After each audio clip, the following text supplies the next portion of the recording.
Hello students, here I am going to explain about BJT biosing. First we will see what is BJT. BJT, bipolar junction transistor. It is a three-terminal semiconductor device.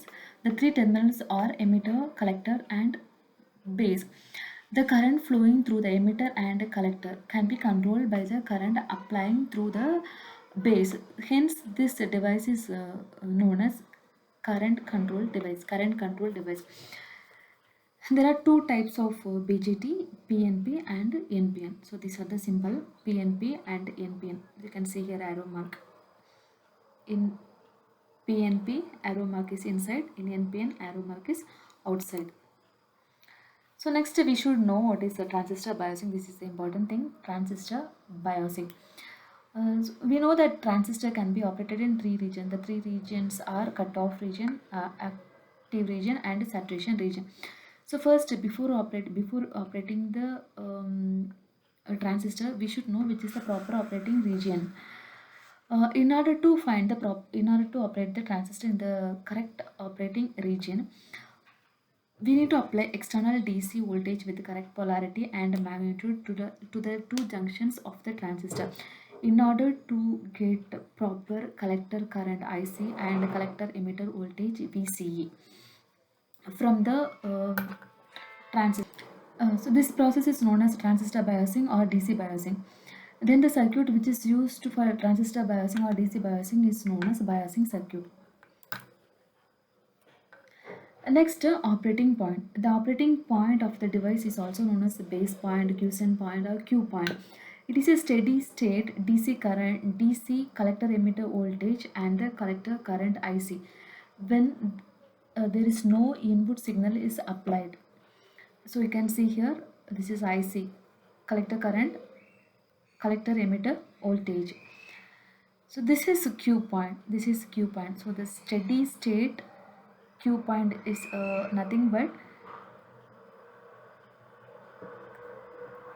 the Q point is IC and VCE. So for that we need to find 2 points, point A and point B. How to find point A? Point A is nothing but VCC. Point B will be found by calculating VCC by RC. RC is collector resistance.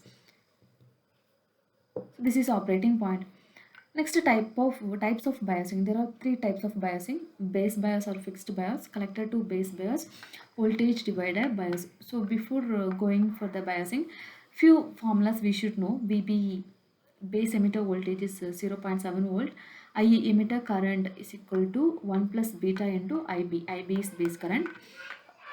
IC, collector current is equal to beta into IB. First one, fixed bias or base bias. Fixed bias or base bias. This is a circuit diagram. NPN transistor, base, collector, emitter. This is VCC, supply voltage. There is two resistors are connected, collector resistor and base resistor. So first, in the analysis through fixed bias, so we know that biasing circuits are used to find the Q point. So here, by using this fixed bias circuit, how can we find the Q points? Q points are ICQ and VCEQ. Q points we have seen here. Q points are IC and VC. So when we are writing the Q points, we should write ICQ and VCEQ.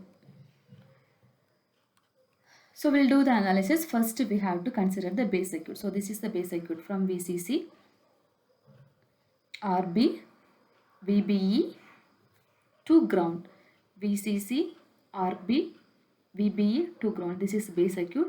To the base circuit, we have to apply KVL, Kirchhoff voltage law. So this is the base circuit or input circuit, both are same. Apply Kirchhoff voltage to the voltage law to the input side of the base emitter circuit. So when we apply KVL, we will get this equation VCC minus IB RB, current is flowing, so IB RB minus VBE equal to 0. So this is the equation we will get when we apply KVL to the input circuit. VCC minus IB RB minus VBE equal to 0. So from this we can calculate IB. IB is equal to VCC minus VBE divided by RB. This is IB. We know the formula because from the base current, from the base circuit, we will find IC. So this you should remember, from the base circuit we will find IC, and from the collector circuit, collector circuit or output circuit, from the output circuit we will find VCE. So we applied KVL to the input circuit, we got this equation VCC minus IB RB minus VBE equal to 0. From that I am calculating IB is equal to VCC minus VBE divided by RB. We have a formula IC is equal to beta IB, because from input circuit we have to find IC only. IC is equal to beta into IB. So you can substitute IB in this equation. So you will get IC is equal to beta into VCC minus VBE divided by RB. Next, collector circuit. So as I said, from the collector circuit we have to find VCE. This is the next Q point. So here same thing, now we have to apply KVL to the output side. Output side is from VCC to ICRC and VCE to ground. So I am applying KVL, so I will get VCC minus ICRC minus VCE equal to 0. So this is simple equation. So from that I can find my VCE. VC equal to VCC minus ICRC.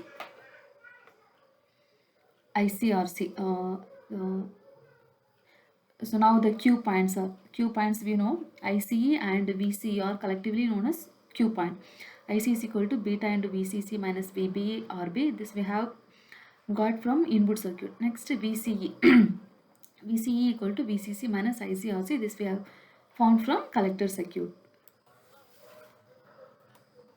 Next is the advantages.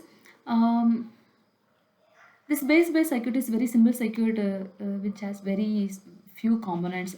The operating point can be fixed anywhere in the active region. These are the advantages. Disadvantages: collector current increases with increase in temperature, and the thermal stability is not provided by the circuit. So operating point is not maintained. This is the major disadvantage in base bias or fixed bias circuit.